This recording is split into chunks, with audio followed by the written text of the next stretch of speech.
मंडळी, खरंच तुम्हाला पुण्य जर मिळवायचं असेल तर एकच गोष्ट करा. माझ्या संदर्भात वडील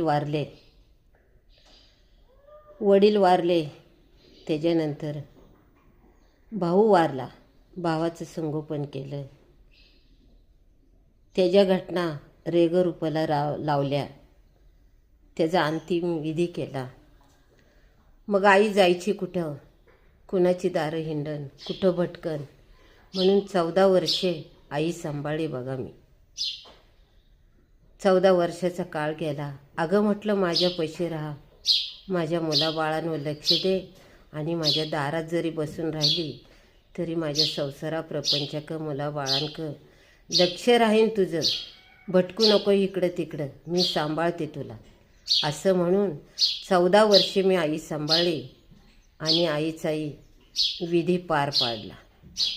तर मुलगी जर एवढं करत असेल तर मुलाला काय हरकत आहे? ज्यांनी जन्म घातला, दुनिया दावली, लहानाचं थोर केलं, आईवडिलांना सांभाळायला का नाकारतात? तुमचं कर्तव्य नाही का आईवडिलांना सांभाळणं? त्यांनी तुमच्यासाठी बऱ्याच खस्ता खाल्ल्यात, कष्ट केल्यात, उपाशापोटी जगल्यात आणि तुम्हाला लहानाचं मोठं केलं, आणि तुम्ही आज त्या आईवडिलांना वनवास देता. मी मुलगी असून 14 वर्षे आई सांभाळते, तर मुलाला काय हरकत आहे आईवडील सांभाळायला? कडू आहे पण सत्य आहे मंडळी. रामकृष्ण हरी.